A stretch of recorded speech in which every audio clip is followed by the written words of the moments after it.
Hello dear students, welcome back. In our first year biology classes, we are discussing chapter number 11, bioenergetics. Dear students, we have discussed Calvin cycle and we have already discussed the two steps of Calvin cycle. The first, carboxylation, and second, reduction phase. Today we are going to discuss the third phase of Calvin cycle, regeneration phase. आज हम Calvin cycle का regeneration phase पढ़ेंगे जिसमें carbon dioxide का acceptor RuBp राइबोलोज bisphosphate के molecules दोबारा regenerate होंगे. Now CO2 acceptor RuBp ribulose bisphosphate reforms at the expense of ATP. Regeneration में रेबुलोज बिसफॉस्फेट मॉलिक्यूल्स दोबारा रीजनरेट होंगे, मगर उसके लिए एनर्जी चाहिए. उसके लिए ये रिएक्शन भी लाइट रिएक्शन से आने वाले एटीपी कंज्यूम करेगा. Now this is the diagram showing regeneration phase according to our synth textbook board Jamshoro. जैसे मैं ये स्टेप्स पढ़ाता जाऊंगा, आप अपना बुक ओपन करके मेरे वीडियोस वॉच कीजिएगा और बैलेंस कीजिएगा उन इक्वेशंस को जो मैं यहाँ पे एक्सप्लेन कर रहा हूँ.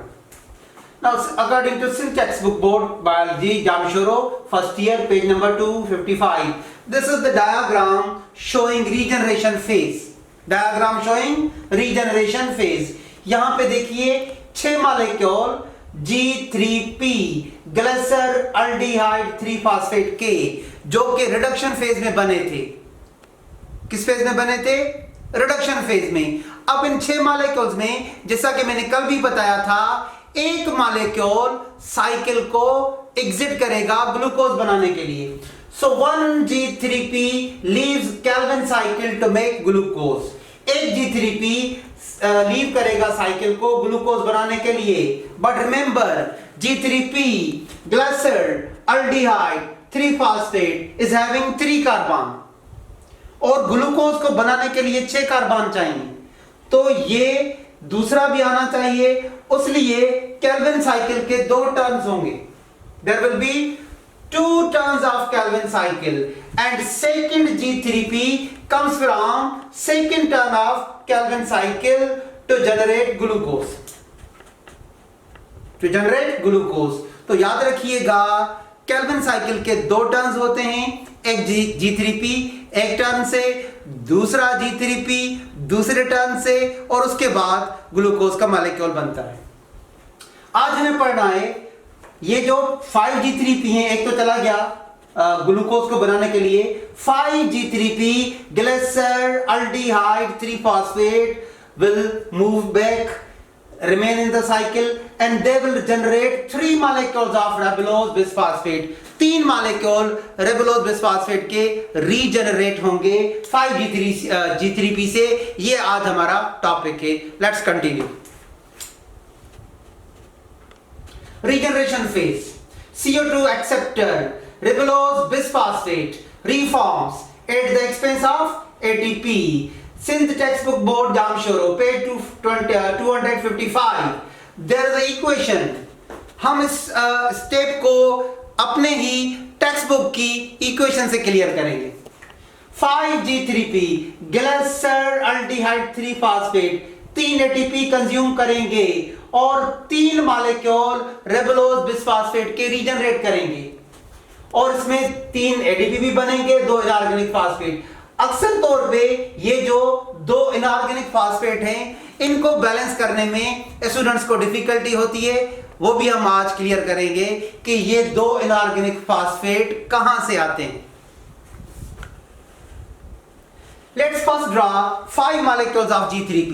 पहले हमको 5 मॉलिक्यूल यहां ड्रॉ करने हैं 3 फास्फोग्लिसर अल्डिहाइड के जो पार्टिसिपेट करते हैं रीजनरेशन फेज में. First of all structure of 1 G3P.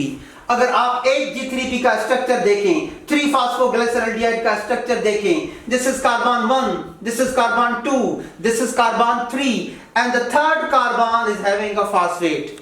Third carbon having a phosphate, इसके कार्बन नंबर 3 पे फास्फेट अटैच किया गया है। This is first G3P having phosphate at carbon number 3, second G3P having phosphate at carbon number 3, third G3P having phosphate at carbon number 3, fourth G3P having phosphate at carbon number 3, and this is fifth G3P having phosphate at carbon number 3. अब हमने 5 molecule बनाए G3P के। देखें यहां पे focus करिए कि ये कितने ATP कंज्यूम करेंगे इस स्टेप में। 3 ATP will be consumed in this step. Now look at here. अच्छा, 3 ATP कंज्यूम करने से पहले मैं आपको ये बता दूं कि इसमें 15 कार्बन और 3 फास्फेट होंगे। 15 कार्बन कैसे? 3 कार्बन यहां पे, 3 in second, 3 in third, so there will be 15 carbon, और 5 फास्फेट कैसे? 1 2 3 4 5। तो ये जो 3 मॉलिक्यूल हैं, 5 मॉलिक्यूल्स हैं G3P के, इनमें 15 कार्बन और 5 फास्फेट हैं। अब देखिए ये 3 ATP, यहां पे 3 ATP कंज्यूम होंगे। अब यहां पे फोकस करिए। First ATP is consumed, second ATP is consumed, third ATP is consumed। यहां पे जब 3 ATP कंज्यूम होंगे, each ATP will be broken into ADP plus P, ADP plus P, ADP plus P। ठीक है, ये 3 ATP कंज्यूम हुए तो क्या बनेंगे? 3 मॉलिक्यूल रेबुलोज बिसफॉस्फेट के Cl। ATP are provided by light reaction, and how many molecules will be regenerated? 3 molecules of ribulose bisphosphate will be regenerated. This is first molecule of ribulose bisphosphate having phosphate 1 at carbon number 1 and second phosphate at carbon number 5. ये पहला molecule है ribulose bisphosphate का. This is second molecule of ribulose bisphosphate and this is third molecule of ribulose bisphosphate. 3 molecule ribulose bisphosphate के regenerate हुए हैं। अब हम इनके कार्बन और फास्फेट को बैलेंस करेंगे। कार्बन और फास्फेट को बैलेंस करेंगे। ये जो आपको 3 मॉलिक्यूल रेबुलोज बिसफॉस्फेट के नजर आ रहे हैं, इनमें 15 कार्बन पाए जाते हैं और 6 फास्फेट। 15 कार्बन देखें, पहले मॉलिक्यूल में 5 कार्बन है, 5 + 5 + 5 15 कार्बन। इस पहले मॉलिक्यूल में 2 फास्फेट हैं, 2 फास्फेट इसमें और 2 फास्फेट इसमें, टोटल आपको 6 फास्फेट नजर आ रहे हैं। अब बैलेंस करिए, देखें यहां से 15 कार्बन आए, कार्बन ऑलरेडी बैलेंस्ड है। 3 + 3 6 + 3 9 + 3 12 + 3 15। तो यहां से 15 कार्बन इधर आए, कार्बन ऑलरेडी बैलेंस्ड है। अब हम बैलेंस करेंगे फास्फेट को। देखिए फास्फेट काउंट कीजिएगा, 1 2 3 4 5। 5 फास्फेट डोनेट हुए हैं 5G3P से, और देखें 3 फास्फेट इधर से आ रहे हैं, 1 2 3, तो 5 यहां हुए। This is 6 7 8। 5 फास्फेट इधर से डोनेट हो रहे हैं, 3 फास्फेट इधर से, 8 फास्फेट डोनेट हो रहे हैं। लेकिन इधर देखिए, इधर फोकस करिए, यहां पे 6 अटैच हुए हैं। Out of 8 6 are attached to 3 molecules of RUBP, तो बाकी 2 बच गए। तो ये जो 2 इनऑर्गेनिक फास्फेट हैं ये फ्री रहेंगे, जो किसी मॉलिक्यूल के साथ अटैच नहीं हुए। देखिए 1 2 3 4 5 6 7 8, 1 2 3 4 5 6 7 8, 6 इधर हमने अटैच किए, और ये 2 फास्फेट फ्री रहेंगे जो आगे चल के रीयूज होंगे साइकिल में। तो ये स्टेप्स थे रीजनरेशन के। तो रीजनरेशन में 5 मॉलिक्यूल्स G3P के रीजनरेट करते हैं 3 मॉलिक्यूल RUBP के, और स्टेप में कितने ATP कंज्यूम हुए? 3।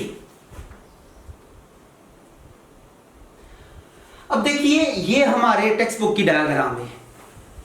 जैसा कि मैंने आज कहा, there are 2 turns of Calvin cycle. तो जब स्टूडेंट्स पेज नंबर 255 पे ये सिंगल टर्म की डायग्राम देखते हैं तो कुछ क्वेश्चंस उनके माइंड में आते हैं, और जब भी वो इस डायग्राम को देखते हैं तो वो क्वेश्चन पूछते हैं, जैसा कि पहला क्वेश्चन स्टूडेंट्स ये पूछते हैं कि एक G3P में 3 कार्बन पाए जाते हैं, so how it will make glucose?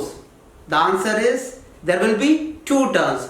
और जो दूसरा क्वेश्चन स्टूडेंट्स के माइंड में आता है वो ये कि सर आपने पढ़ाया था कि केल्विन साइकिल 18 एटीपी और 12 NADPH कंज्यूम करता है, लेकिन हमें तो यहाँ पे हाफ नजर आ रहे हैं। देखें यहाँ पे 6 एटीपी कंज्यूम होते नजर आ रहे हैं और यहाँ पे 3, 6 + 3 9, तो ये 18 का हाफ 9 हो गया। और फिर क्वेश्चंस एक स्टूडेंट्स और पूछते हैं कि यहाँ पे NADPH भी 6 कंज्यूम हुए हैं, आपने पढ़ाया था कि 12। तो देखें ये एक टर्न है, जब हम ऐसा दूसरा टर्न दोबारा बनाएंगे तो फिर ATP भी बैलेंस हो जाएंगे, NADPH भी। तो this is single turn showing half cycle. देखिए यहां, look at here, there are 3 molecules of carbon dioxide. Remember, in order to make glucose we need 6 molecules of carbon dioxide. This is half cycle. अब मैं आपको एक diagram display दूंगा, that will be the complete Calvin cycle. Look at here, this is the complete Calvin cycle. 2 turns को combine करके ये diagram बनाया गया है। This is complete diagram showing Calvin cycle. देखिए अब आपको 3 नहीं, here you will see 6 molecules of carbon dioxide showing complete Calvin cycle, showing complete cycle. अच्छा देखें, अब जो हर चीज है वो आपको डबल नजर आएगी। There are 6 molecules of RUBP combined with 6 molecules of carbon dioxide. Rubisco. By Rubisco, the first step is carbonylation, and what is first product? 12 molecules of 3-phosphoglycerate. अब देखें, previously हमने 6 इस स्टेप पे 6 ATP कंज्यूम किए थे, अब हम 12, क्योंकि हम दोनों टर्म साथ पढ़ रहे हैं, तो 12 ATP यहां कंज्यूम होंगे और उसके बाद जो मॉलिक्यूल्स बनेंगे 12 1,3 bis फास्फोग्लाइसरेट के। अब यहां पे 12 NADPH कंज्यूम होंगे और 12 फास्फेट इनऑर्गेनिक फास्फेट रिलीज होंगे और 12 G3P ग्लिसर अल्डिहाइड 3 फास्फेट के मिलेंगे रिडक्शन फेज में, जिसमें से 2 G3P साइकिल को एग्जिट करेंगे ग्लूकोज बनाने के लिए और 10 G3P 10 molecules of glycer aldehyde 3 phosphate will regenerate 6 RUBP by the consumption of 6 ATP. अब आप बैलेंस करिए, 12 ATP इधर कंज्यूम हुए, 6 इधर, 12 + 6 18, तो 18 ATP बैलेंस हो गए और 12 NADPH भी बैलेंस हो गए। तो बिल्कुल अब हम लास्ट में बैलेंस शीट पढ़ेंगे, ATP की बैलेंस शीट और NADPH की balance sheet in Calvin cycle. Now the balance sheet for Calvin cycle.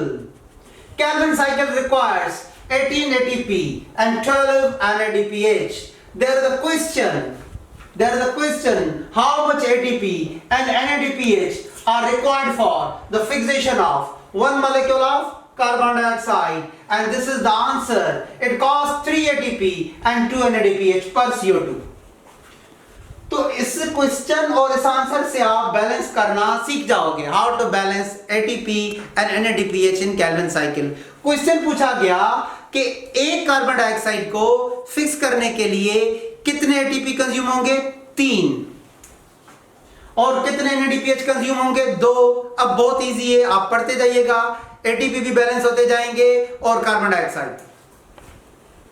In order to fix 1 molecule of CO2, it requires 3 ATP and 2 NADPH. Then what about 2 molecules? Then for the fixation of 2 molecules of CO2 requires 6 ATP and 4 NADPH. Then for the fixation of 3 molecules of carbon dioxide requires 9 ATP and 6 NADPH.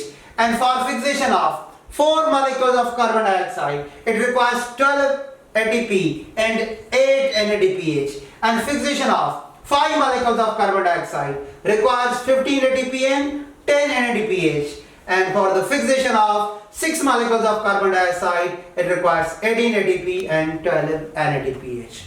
So always remember, Calvin cycle consumes 18 ATP and 12 NADPH. Now we have completed all the three phases of Calvin cycle, carboxylation phase, reduction phase and regeneration phase.